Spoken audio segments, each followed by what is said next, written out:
Hello and welcome. Today we are going to learn the if-else conditional statement in Ruby, and this is going to be very easy and very interesting. So we just say if and give some condition here. Let me increase the font for you. And the condition can also be in brackets like this. And then in the next line we can add our code. So if the condition is true, this code will get executed and then we say and. Now we can also add else and if else if. I will show you that in a moment.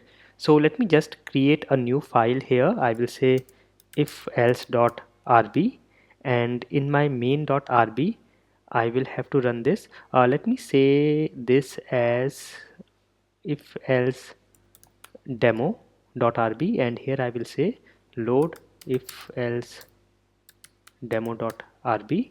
And now here in this file, if I say I create a variable age and make it equals to 18, and now I say if age is greater than or equals to 18, then I will print you are eligible to drive, and then I will say end. And if I run this, let us see the output. So here you can see it is saying you are eligible to drive. Now I can also get this from the user, the age from the user. I will say print enter your age, and we have already learned in the earlier session how to get user input from console. I will use a variable, let us say age, and then I will say gets dot chomp. So this will get the user input as string. I have to convert it to an integer, so I will say dot to underscore I. And now if I run this, you will see it will ask me for a user input, and here it is saying enter your age.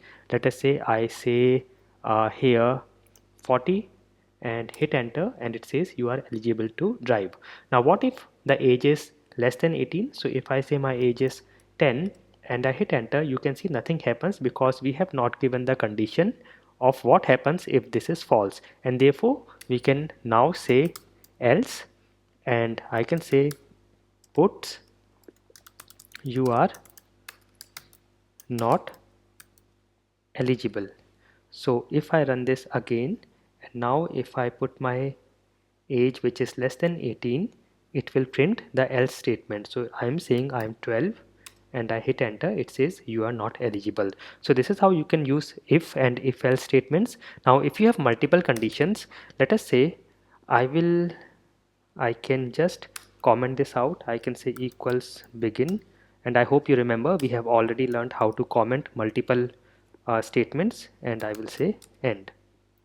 Now let us say I get the marks.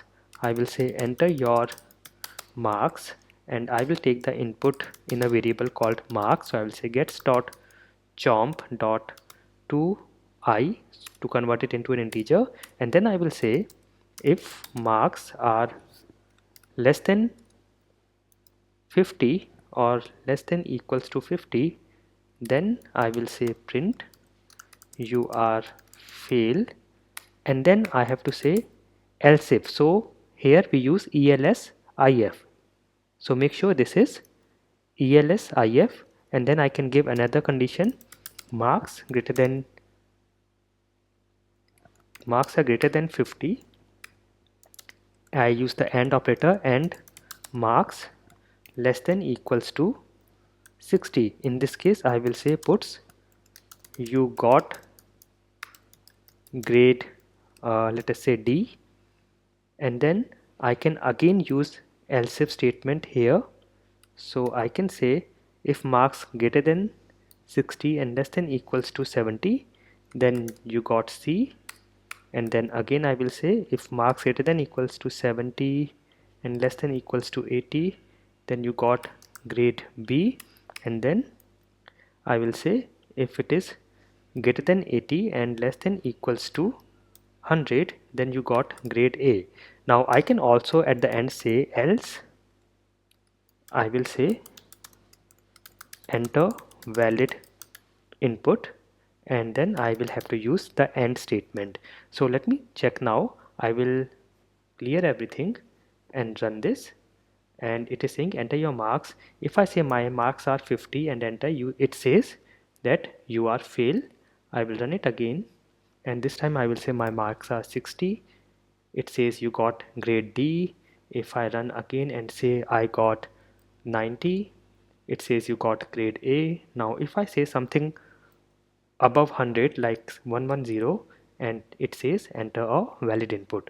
So this is how you can use elsif statement, if and else and if else if.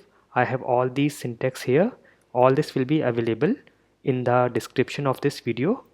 And then the exercise for today is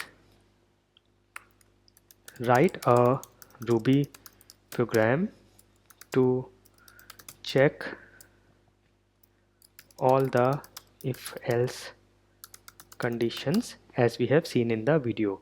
I hope this was useful for you. Thank you for watching.